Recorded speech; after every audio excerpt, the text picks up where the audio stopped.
शासनपति प्रभु महावीर स्वामी को हम वंदन करते हैं। सभी गुरु भगवंतों को तिकोते के पाठ से वंदन करते हैं।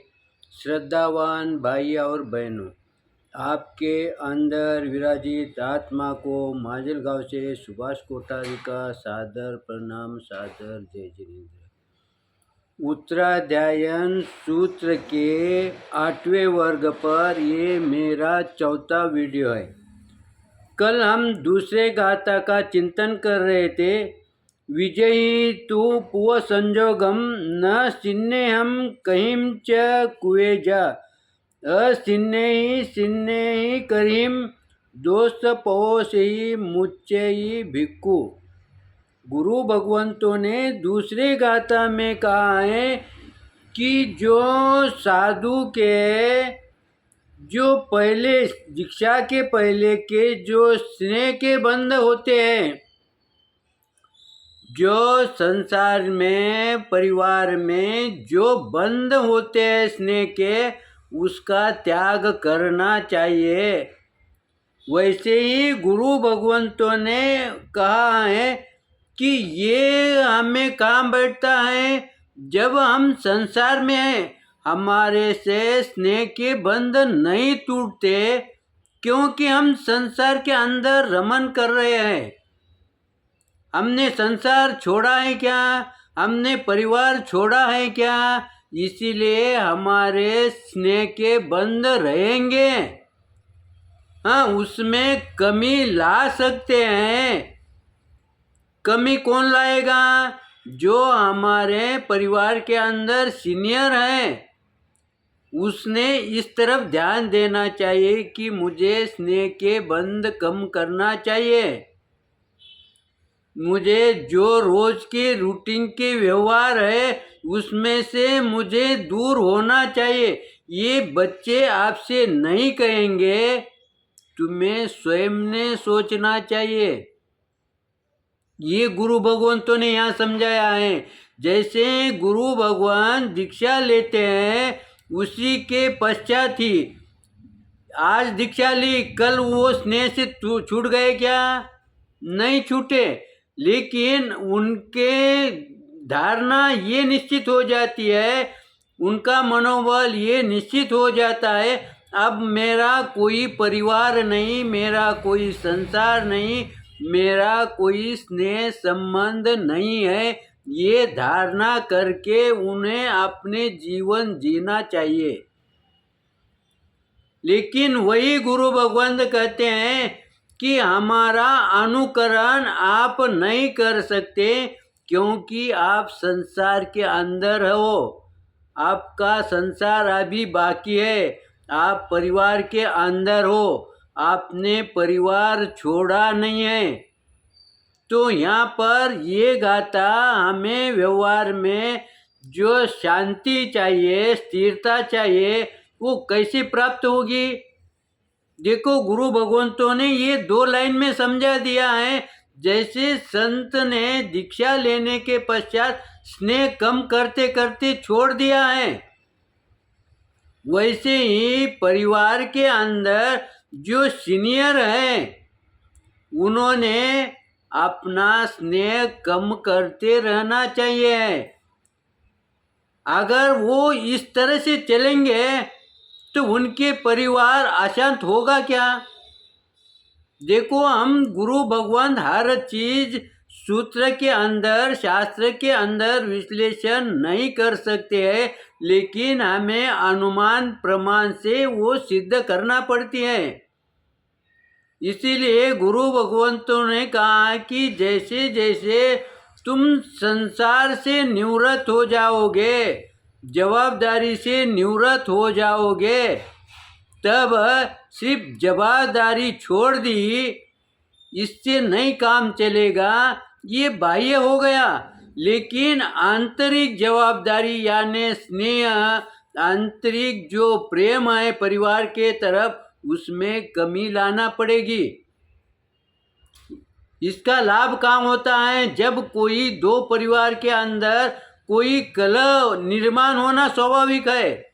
उस समय जो सीनियर है उसने स्थिर रहकर किसी का ही पक्ष न लेते हुए उसने न्याय करना चाहिए। इसीलिए हमारे घर में कोई बात कोई घटना घटती है तो हम बड़ों के पास जाते कि नहीं। लेकिन बड़ों ने अगर स्नेह रखा, मोह रखा और निर्णय किया तो ये उचित निर्णय होगा क्या। वैसे ही हम देखते हैं कई कई गुरु भगवान अभी भी स्नेह जितना छोड़ना चाहिए उतना नहीं छोड़ा। तो इसका परिणाम क्या होता है, जब चातुर्मास काल के अंदर उनसे कोई ऐसी बात बन जाती है जो श्रावक के लिए अपेक्षित नहीं थी। फिर श्रावक क्या कहता है, आपने तो संन्यास लिया है ना, आपने तो दीक्षा ली है ना, फिर आप इसमें क्यों आ रहे हो, क्यों इसमें कूद रहे हो, ये श्रावक क्यों कर रहा है। कोई श्रावक प्रकट में कहता है लेकिन कोई श्रावक पीछे बोलता है। इसका कारण क्या है, उन साधु ने, उन संतों ने अभी अपना संसार जिस प्रमाण में छोड़ना चाहिए उतने प्रमाण में उन्होंने संसार नहीं छोड़ा। उन्होंने उतने प्रमाण में अपने परिवार के बंधन शिथिल नहीं करे, छोड़े नहीं।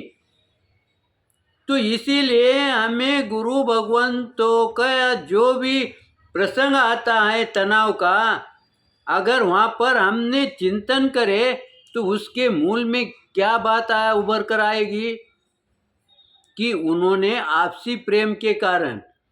इसीलिए कोई साधु संत ने जब कोई नगरी के अंदर चातुर्मास करते हैं उस समय ये मेरा है, ये उचित नहीं होता। क्यों कि सब आपके हैं, सब आपके शरीर के तरफ या आपके नाम के तरफ देखकर नहीं आते। वो ये सोचते हैं कि ये हमारे संत हैं, जैनों के संत हैं, इन्होंने राग द्वेष छोड़ा है, ये धारणा करके आपके सन्मुख आते हैं। उस समय आपका जो स्नेह है, आपका जो प्रेम है, वो किसी एकादे श्रावक पर रहना उचित नहीं है। उसका असर सामने वाले लोगों पर पड़ता है। फिर आज जो मन मुटाव होता है, चातुर्मास, सफल चातुर्मास किसे कहेंगे, जिस संघ के अंदर थोड़ा बहुत तो भी तनाव होता ही है, उस तनाव के अंदर कमी आना चाहिए, नष्ट नहीं होगा। क्यों नष्ट नहीं होगा, क्योंकि अभी हम सभी संसार के अंदर रहते हैं, हम सभी राग द्वेष के अंदर रहते हैं, इसीलिए वो नष्ट नहीं होगा। लेकिन संतों का चातुर्मास होने के पश्चात उसमें कमी आना चाहिए, तो ही हमारा सफल चातुर्मास होगा। नहीं तो सफल होगा क्या। हम आडंबर करेंगे, दिखावा करेंगे, वहाँ समक्ष सभी अच्छा ही कहेंगे, लेकिन उसका परिणाम क्या होगा। चातुर्मास होने के पश्चात स्थानक खुलना चाहिए।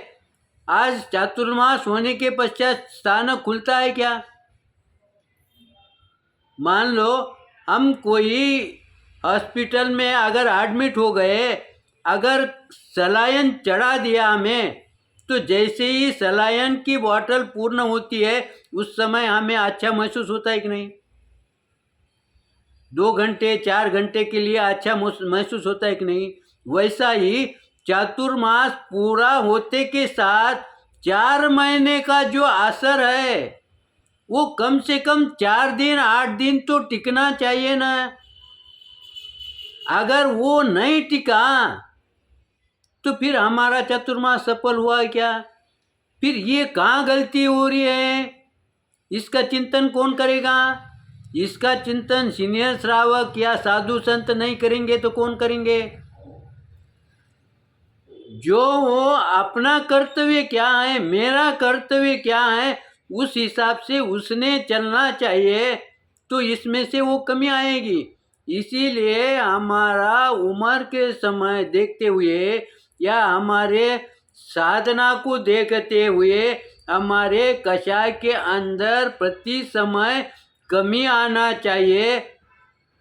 कमी बोलने से नहीं, तुम्हारे व्यवहार से, आचरण में वो दिखना चाहिए, तो ही हम सही दिशा में, सही राह पर चल रहे हैं, ये हम अनुमान लगा सकते हैं। अगर समझो ये नहीं होता होगा तो समझना हमारा कदम गलत दिशा की ओर बढ़ रहा है। समय को देखते हुए मेरा अगर कोई विपरीत आया होगा, किसी का मन दुखा होगा तो आप क्षमा करेंगे, सही आया होगा तो लाइक करेंगे, शेयर करेंगे। इसी आशा के साथ ओम से।